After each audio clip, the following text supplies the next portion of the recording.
네, 여러분 평일 잘 쉬셨습니까? 11월 19일 수요일입니다. 오늘 이데일리 신문에 나온 내용들 중에서 시장 관련된 내용들 또 종합해서 주요 기사들만 또 브리핑을 좀 해보도록 하겠습니다. 오늘은 이 표로 바로 들어가는 게 낫겠죠? 이게 아무래도 직관적으로 여러분들께서 제가 드리려고 하는 말씀을 확실하게 파악할 수 있을 것 같으니까요. S&P 500 마이너스 2.5%, 최근 일주일 얘기입니다. 금값 마이너스 0.7%, 비트코인이 많이 빠졌습니다. 마이너스 10%, 10.6% 이렇게 빠졌죠. 주식하고 비트코인은 뭐 대표적인 위험자산, 금은 대표적인 안전자산. 원래는 위험자산이 좋을 때 안전자산이 조금 안 좋죠. 그다음에 안전자산이 좋을 때 위험자산이 또 당연히 안 좋을 수밖에 없고. 그러니까 위험자산과 안전자산은 원래 서로 좀 역의 상관성을 갖고 있는데 지난 10월 달에 제가 기억이 좀 납니다만 그때 이제 이데일리도 제목을 아예 Everything Rally라는 제목으로 지금 뭐 위험자산이나 안전자산 할 거 없이 죄다 오른다라는 기사를 그때 낸 적이 있었습니다. 그때가 아마 그게 당일날 신문의 톱 기사였던 걸로 기억이 나는데 지금 거꾸로 가죠. 위험자산 주식도 떨어지고 비트코인도 떨어지고 안전자산 나올 수 있는 급감도 떨어지고 요즘에 채권 시장도 금리가 좀 오르니까 채권 가격도 떨어지는 거죠. 다 떨어집니다. 도대체 왜 이렇게 위험자산과 안전자산이 다 떨어지느냐? 그럼 이거를 이를테면은 이제 위험자산, 그러니까 주식이 별로 안 좋으니까 이제 이 좀 내 자금을 좀 안전한 금이나 뭐 채권으로 좀 옮겨야 되겠다. 보통 이제 과거에는 이런 식이었던 건데 올 들어서 나타나는 현상 중에 하나가 오를 때 다 오르고 떨어질 때 다 떨어지니까 어디 갈 데가 없다는 얘기죠. 이렇게 되면 이제 자금들이 시중 자금이 이제 혼란스러워지죠. 이럴 때는 나타나는 현상이 좀 더 극적인 어떤 현상, 그러니까 한쪽으로 더 극단적으로 하는 현상이 나타날 가능성이 높습니다. 이를테면 아예 그냥 현금화하는 그런 것들이 늘어나서 더 빠지는 거 자산 가격이 그러거나 아니면은 뭐 더 들어오거나 이제 이런 식의 양극단으로 가는 현상이 나타날 수밖에 없는 게 지금 어떤 그런 모습들이 나타나고 있는 게 아닌가 싶은 생각이 좀 들고요.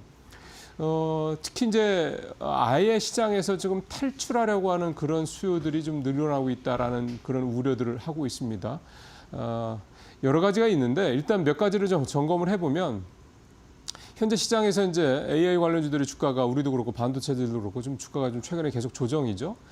나스닥이 특히 이제 대표적으로 좀 떨어지고 있는데 펀더멘탈에 훼손이 있느냐를 한번 점검해 보면 아마 아무도 아니 뭐 내년에도 좋을 걸? 뭐 좋긴 좋은데 뭐 이런 식으로 다 생각들 하실 겁니다. 그러니까 지금 그동안의 시장을 주도적으로 이끌어왔던 AI 관련주들, 뭐 빅테크들, 또 반도체 관련주들의 펀더멘탈은 별로 훼손된 게 없고 앞으로도 특별히 나빠질 거라고 보는 게 없습니다. 예를 들어서 이제 내일 새벽에 이제 엔비디아 실적 나올 텐데 엔비디아 실적이 갑자기 훅 꺼지거나 이럴 리는 없지 않습니까? 지금까지 컨센서스도 그렇고 좋으면 좋았지 나쁠 리는 없거든요. 그러니까 펀더멘탈의 변화는 없다라는 겁니다.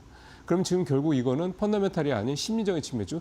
그동안에 많이 올랐다든가 지금 계속 나오고 있는 뭐 거품론이니 뭐 빅테크들이 계속 회사채를 발행해서 뭐 돈이 부족한가 아니 등등등 이런 얘기들이 종합적으로 보여서 나타난 현상인데 한 걸음 떨어져서 보면 주가가 그동안에 많이 올랐는데 뭔가 조정이 필요하고 그거에 대한 명분이 이런 쪽으로 좀 나오고 있다고 좀 봐야 되는 거고요. 오늘 이데일리 신문에서 지금 지적하고 있는 사실은 이런 거보다도 좀 걱정을 정말 해야 될 거는 뭐냐. 미국의 이 3호 대출 시장에 대한 우려를 좀 얘기를 하고 있습니다. 이 3호 대출 시장이라는 게 사실 팬데믹 이후에 급작스럽게 커진 시장인데 항상 뭔가 일이 벌어지면 은행들 이제 이런 대출이 굉장히 신중해집니다. 그러니까 이제 신용이 경색이 되는 거죠. 그러니까 대출도 어렵고 그러니까 사람들은 그러니까 기업들은 자금난이 더 심해지고 뭐 영세 자영업자들 이렇게 됩니다.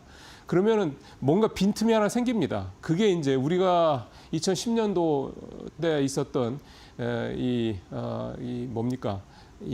시장에 있어서의 어떤 문제들 이런 것들이 좀 우리나라에서 나타났던 것처럼 여기서도 좀 나타난다 이렇게 좀 봐야 되는 건데 항상 부실이 어디서 좀 키워진다는 거죠. 그게 이제 미국은 1금융권이라고 할 수 있는 은행 쪽이 아니라 2금융권이라고 할 수 있는 3호 대출 시장인 겁니다.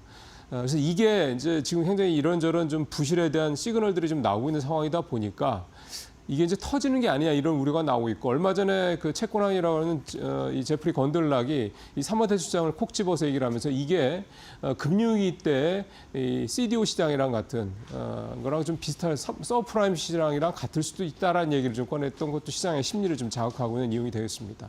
이거는 사실 아직 터진 것도 아니고요. 몇 번의 시그널이 나온 거기 때문에 이 사모대출 시장 관련된 이 내용들은 여러분들께서도 굉장히 좀 주의 깊게 어떤 내용들이 나오는지를 잘 좀 팔로우업을 하셔야 될 필요가 있는 그런 내용이 있습니다. 아직 뭐 이 시장을 완전히 장악하거나 이런 상황은 아닌데 터질 수 있다라는 점을 감안하면서 보실 필요는 분명히 있겠다 이렇게 말씀드리겠습니다.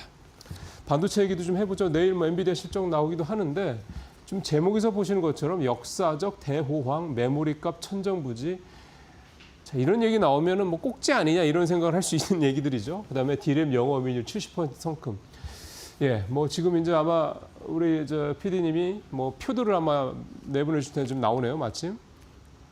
디램 시장, 세계 시장 점유율은 뭐 저건 뭐 따로 뭐 말씀드릴 거 없고요. SK하이닉스, 삼성전자가 좀 70% 정도인데 이런 식으로 가면 아마 마이크론이 지금 HM4가 조금 늦어질 것 같다는 얘기가 나니까 내년에는 조금 더 70% 이상으로 좀 더 늘어날 것 같습니다. 영업이익률 이제 저게 사실은 중요합니다. 지금 올해 3분기 47%, 21%, 내년이 저 34% 삼성전자, 하이닉스 54% 저거는 컨센 평균치입니다. 근데요, 모건 스탠리 같은 경우는 삼성전자의 내년도 영업이익률을 116조까지 좀 보고 있고요. 노무라는 99조를 보고 있습니다.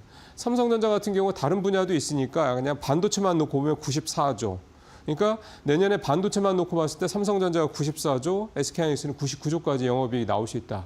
이렇게 되고 영업이익률은 SK하이닉스는 지금 70% 얘기하는 데까지 좀 나오고 있고요. 삼성전자도 한 50% 중반까지 나올 수 있다. 이렇게 얘기하십니까? 지금 저 컨센보다도 20%포인트 가까이 더 높아질 수 있다. 이런 얘기가 되는 겁니다. 엄청난 거죠. 이제 이거가 의미하는 바를 이제 우리가 해석할 필요가 있는 겁니다. 이게 무슨 얘기냐면 이제는 셀러스 마켓이 된다는 거니까 만드는 생산자들이 시장을 좌우하는 시장을 장악하는 그런 시장이 된다는 얘기고 엊그제였나요? 삼성전자가 디램 가격을 60% 올린다. 이게 사실은 과거 같았으면 말도 안 되는 얘기가 되는 건데 이런 일도 실제로 좀 벌어지고 있습니다. 그러면서도 지금 삼성도 그렇고 SK하이닉스도 그렇고 지금 어떻게 보면 이 경영 전략 자체가 예전처럼 막 대규모로 캐파를 늘려서 바로 빨리 디램을 양산을 해서 가겠다는 얘기가 그런 식의 전략이 아닙니다. 엊그제 나왔었던 삼성의 P5나 SK하이닉스의 Y1 이 투자 증설 관련된 신규 투자라든가 증설 이런 얘기들도 빨라야 내년 하반기 2028년 뭐 상반기 이렇습니다. 내년이 아니라 내후년이죠. 27년, 28년 이렇습니다. 앞으로 갭이 1년 이상 남아있다 이런 얘기가 되는 거죠. 그러니까 내년까지도 P와 Q, 그러니까 즉 가격과 물량이 동시에 동시다발적으로 늘어나는 그런 시장이 될 거기 때문에 이런 영업이익률, 이런 앞서 말씀드린 영업이익 수치가 현재 예상이 되고 있다는 겁니다. 그러니까 삼성전자나 SK하이닉스나 앞서도 말씀 잠깐 드렸습니다만 펀더멘탈에는 좋아지면 좋아졌지 지금 현재로서는 특별히 뭐 훼손이 될 만한 내용은 전혀 없다라는 점 여러분들께서 좀 감안하시길 바라겠습니다. 자, 하나 더 보죠. 배당주 얘기 좀 해보죠. 최근에 이 표 바로 들어가 보겠습니다. 일주일 동안 배당주 ETF에 들어온 자금 유입 규모를 보는데요. 일주일입니다, 이게. 한 달이 아니라. 그러니까 400억, 뭐 거의 400억대. 1, 2, 3는 400억 가까이 들어왔고, 4하고 5도 300억이 넘는 자금들이 최근 일주일 동안 들어왔습니다. 이 정도면 ETF 상품이 지금 2,000개가 넘으니까요. 굉장히 많이 들어온 겁니다. 자, 그러면 이렇게 배당주에 자금들이 들어오느냐, 배당 ETF에 자금이 들어오느냐. 첫 번째는 이 배당 소득 분리과세 관련돼서 좀 구체화되고 있죠. 이번 주부터 국회 기재위 조세 소위 가동을 시작을 해서 좀 가고 있습니다. 여기서 논의될 거는 배당 분리과세 최고 세율을 정부 아닌 35%에서 지금 이소영 민주당 의원이라든가 이런 얘기들. 그다음에 뭐 대통령도 얘기를 했고. 뭐 구윤철 부총리라든가 심지어 부총리까지 얘기를 국무총리까지 얘기를 했던 거니까요. 25%로 내리는 거에 대해서는 컨센서스가 좀 잡혀 있다. 그러니까 이거는 뭐 크게 변할 일은 없을 것 같고 뭐 몇 가지 디테일한 것들이 있습니다. 근데 그런 것들도 아마 시장에서 원하는 방향으로 갈 가능성이 높다 이렇게 좀 봐야 되는 거고. 두 번째는 연말이지 않습니까? 그럼 배당주에 대한 기대감들이 높아지게 되는 거고 실제로 배당 이런 부분들에 대한 것들이 이번 달, 다음 달 중에 기업들이 좀 확정을 할 거고 그래서 그런 부분들이 좀 반영이 돼서 배당주들이 좀 좋다 이렇게 보고 있고요. 그냥 연말에 배당주가 좋다 이거 하나만 과거에는 모멘텀이 있었는데 이제는 어떻게 보면 더 이제 큰 모멘텀이 있는 거죠. 배당주 분리과세 관련된. 그래서 이 배당주들, ETF들 이렇게 좀 돈이 좀 들어오고 있으니까 지금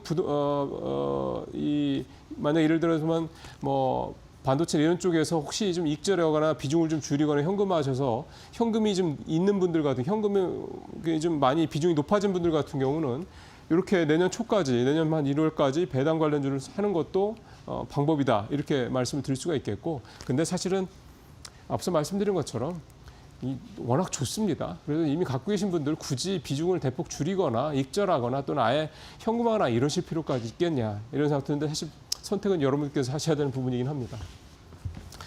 마지막으로 식품업계 얘기 좀 해보죠. 되게 조용했죠. 근데 요즘에 농심이 조금 뜨겁습니다. 농심이 엊그제인가요? 10% 정도 가격이 오를 정도로 농심이 좀 움직이고 있고요. 그다음에 삼양식품도 이제 점점점 시동을 걸고 있는 그런 모습이 나타났습니다. 어제는 뭐 다 떨어졌으니까 뭐 어쩔 수 없는 상황이고요. 농심은 일단 그동안에 좀 부족하다고 지적을 받았었던 해외 수출 쪽 분위기가 좀 좋고요. 캐리언 효과도 좀 나타나고 있다고 합니다. 그다음에 신라면 미국 수출이 30%당 전년 대비 증가했다 얘기 나오고 그러니까 결국은 해외 쪽에서 뭔가 돌파구를 마련하고 있기 때문에 이렇게 주가가 반등을 하고 있다 봐야 되는 거고요. 삼양식품도 4분기의 실적이 뭐 엄청 좋을 것 같습니다. 매출 38%, 영업이익은 무려 70%나 늘어날 것으로 예상이 되고 있고요. 롯데 웰푸드도 영업이익 흑자 전환 돌아설 것으로 예상이 되고 있습니다. 그다음에 삼양식품은 이달 초에 그 우지라면 이거 대대적으로 좀 요즘에 광고도 하고 있던데요.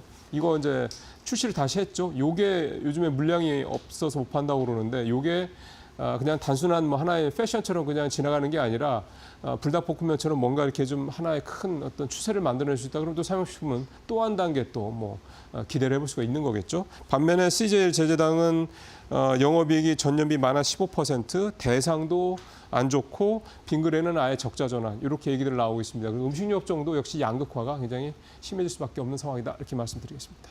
마치겠습니다.